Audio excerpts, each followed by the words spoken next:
How you doing, everybody? Welcome back to another Minecraft modded video. What have I done since the last time? Well, I have spent the last couple of times that I've been able to play, messing around, trying to clean up the ME system a little bit. Done some work. Got some minor processing stuff done, and am getting into the condition where I can actually maybe do some auto crafting. So what I've done is, one is I kind of reworked the entire system. It was really cramped and I was going to be fighting it, so I thought, okay, we've got to change things up. And whoa, I got a dark spot in here. Can't have that. I've been working on this room a whole lot. I've got this changed out from the item interfaces, the ME interfaces, to export and import buses. And the reason that I did that is I'm going to eventually switch over to the pulverizer and from thermal expansion and furnace from thermal expansion, because I think they're going to be faster at full speed with all the speed. No, cat, no. Can't you jump in a lap like every other cat? You just gotta pull yourself up there like you're fighting it. I think the full resonant are going to be a little bit faster, because this cannot keep up with the speed 1 upgrade on the quarry. And that's no good. So I changed these out in preparation for that. Added this one over here. This pulverizer is only, and I say only, for redstone and ferrous ore. And the reason for that is ferrous ore gets a chance to give me shiny dust, and redstone can give me cinnabar. And both of those will benefit me, because the cinnabar, later down the road, when I do a smelter with the ferrous ore, it'll give me 100% chance for a shiny ingot. So I don't use it a lot, but it's used in the test rack, so you got to have it. And this one's fully upgraded, and this one does not have. It has 1 speed in it. I took out the redstone. I don't really need to control that. And then I put in these stabilized frames. What this does is top tier. If I can push the right shift button, it says plus 81% secondary chance. I don't know how accurate that is, but it does give me more than I would get without it. So that's cool. Now these are now fully automated. Well, not fully automated. They're online, where I can request the. Oh, I'm sorry. These are the advanced inscribers from AE2 stuff. What AE2 stuff adds? It's only 3 blocks. It adds the advanced inscriber, and what that actually does is it's supposed to let you insert from any side. I wasn't able to do it with the with this one right here, and this one is the one that kind of makes our final processors. This will take either the logic or the engineer or whatever, put it in there, and then make one. Each one's got 2 speed upgrades, so they're pretty quick. But these are the advanced versions of the inscribers. Ow, cat! Ah, it's my leg. And he's starting to slip, so he just decides he's gonna hang on there. This is the crystal growth chamber. I think I showed that before. Still trying to figure out how to kind of order up stuff with this. I can put stuff in there and it'll suck it into the system, but I haven't been able to get it to order up yet. If anybody knows how to do that, send me a link to a video or something, or so I can kind of figure out what I'm doing with that one. I moved the QED up here, and I'm going to clean all this up. But what I did is, before I was using dense cable, and I was really fighting to get everything up here, because dense cable is expensive, and I didn't want to make a lot of that stuff. So I kind of figured out P2P a little bit, the P2P tunnels. So now what we have is the ME controller here. It's probably bigger than I need it to be. I think I can get away with 1, Because the only thing I'm going to do is a little bit more, is some auto crafting. I'm not going nuts with this. I'm not going to have it control my entire base. Because it's going to get spread out too soon. Or eventually anyways. So what we have is a P2P tunnel. Just some regular glass flux. But what this allows me to do is take those 32 channels down real cheap. The only reason I have this dense cable here is I just wanted to see how many I'm using. Because there's a lot of machines over there. Well, not a lot of machines, but a lot of input, output kind of stuff. This one has 2. This little section right here, up to here is 8. So basically I can bring 8 of these little P2P tunnels off of here and do 8 on each one. So this one is 8. This one is 6 or 7, and this one is 8. And then there's 2 more over here with this one. So I still have some that I can, put in here, but I really don't need to. I did kind of hello, there we go. Did some of sort of the same thing over here.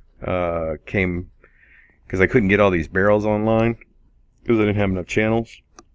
So I did the same thing.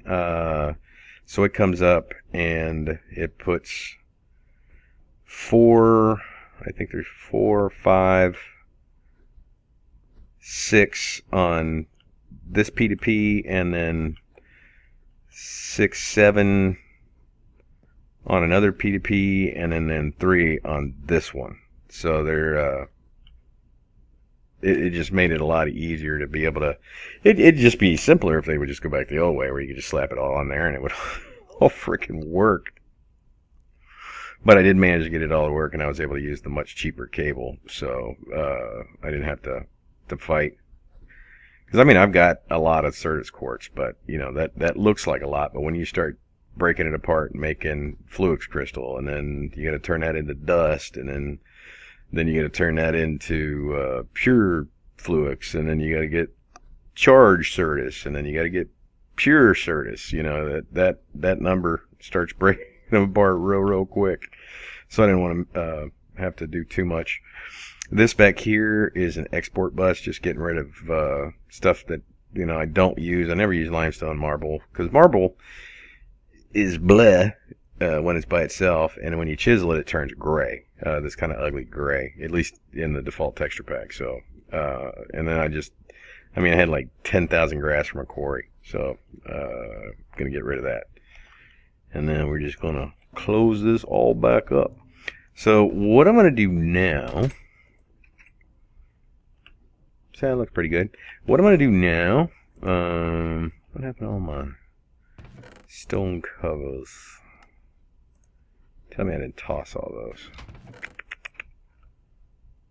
Yeah, I bet I did.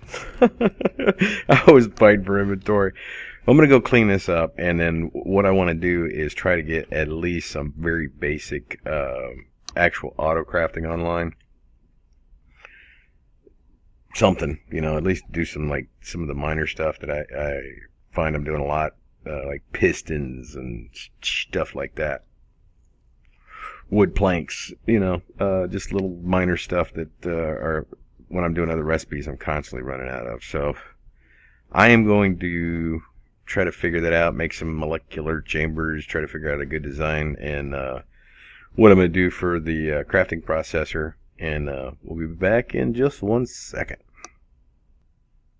And here is our little completed early stage. There's like no one set design on what's a good molecular similar, what's a bad molecular similar. It's really what you can afford. I could probably do more, but I don't know enough. I don't want to spend a lot of resources to, make the biggest thing until, I kind of know what I'm doing a little bit more. In the old days of AE, the molecular assembler was this massive multi-block. It had heat vents and, then storage and CPUs and, it would really be like a massive part of your base. Now these things look a little bit smaller, and you can kind of spread them around, set them up to do different things. So what I did is just to start with, I started with just a real simpler one with a 4K crafting storage, a co-processor, and 2 molecular assembler chambers. I don't know if this will help speed it up or not. I do notice these things have acceleration upgrades that may come in real handy down the road.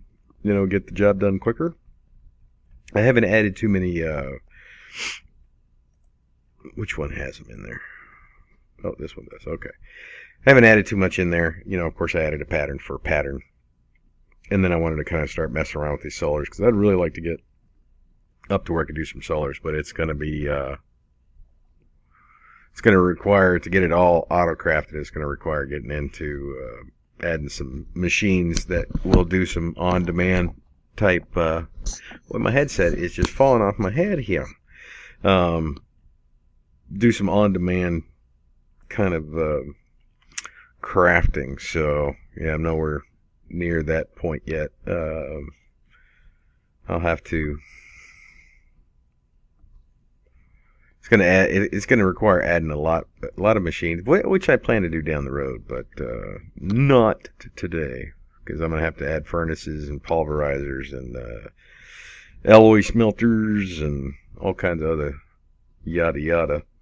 But I did want to show one different thing. If you're familiar with AE2 at all, if you get AE2 stuff, if you remember the old AE had a pattern encoder that was standalone, and you didn't need to have the items in your ME system to be able to craft it. Because like the new one over here, the pattern terminal, you actually have to have the items here to be able to call it. So like if I don't have this, it's not going to put it in there and allow me to just make a pattern for it. That's what the old system used to do, and that's what the new or the AE2 pattern encoder does. It allows you to come in here and say, okay, I want a pattern for that, even though I don't have the stuff, because it's not like you're cheating it in. You're getting a pattern. So now you can throw a pattern up in there and then pull it out. There's no buttons or anything. It won't make it until you pull the pattern out of there. And of course you can always delete a pattern, so it's no big deal. So that is I'm leaving that down here for things that I want to put a pattern in for that I don't have the actual materials for, so I can get that kind of prepped that way. So that's probably pretty much where I am going to leave this thing for now. Maybe later I'll set up. I'll probably move this. Well, it doesn't really matter. I can run cable underneath the floor. There's nothing beneath us, so I have plenty of room to do that. And I'll probably add the on-demand furnace, pulverizer, that sort of stuff. Probably an alloy smelter. I know I need some of that, because for the solars, the next step that I need to be able to do, I need to be able to make photovoltaic cells. And yeah, that's an induction smelter. And then, man, I'm thinking about it. Okay, I can do that. That one is probably going to require... No. It's not until much later we're going to have to get into... yeah, this one definitely requires... Yeah, fluid transposer. Yeah,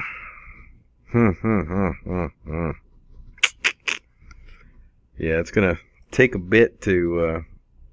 get all that stuff set up to auto craft, but I think we can do it.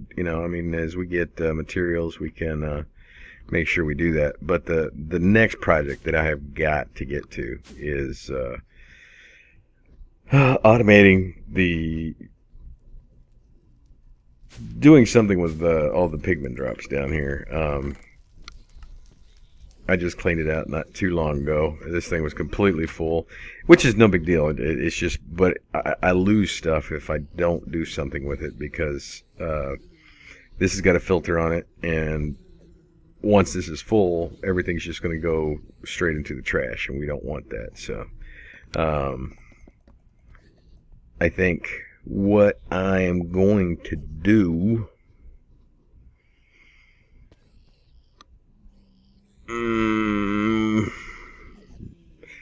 is pause for the cause real quick, and then just come up with something real quick to deal with that. Figure out what I'm gonna do with that, and then I'll be right back. Well, it actually took me a little bit to figure out how to get this all done. It actually took me going through several different options to find that would really work. Some of the crafting tables, like my first option was going to be a crafting table. This will not work. It will not take the swords as a recipe. My second option, of course, was applied energistics itself, using its crafting system to do it. It will not take 2 swords as a crafting pattern. It shows it as an invalid pattern. So what I wound up with third was the Buildcraft Factory Auto Workbench. It does take the pattern. It's a little slow, but it's okay. It keeps up. And then it does kind of use the AE system. What we have is it comes out of the AE system to this export pipe. And the golden swords, the ID number for each of them is exactly the same, so you don't have to worry about having to put a fuzzy bus or anything in there. And it just, see, they're both exactly the same. And then it'll make a good sword, and it'll be ejected back into the system. And then we have another export pipe going to this ender chest right here. And so when any completed swords get pushed out and go into this chest. So that brings them in and puts them out of our system. That deals with all those swords, so we don't have all that clutter. We don't have to worry about losing gold like we were before, like if I wasn't paying attention and get down there.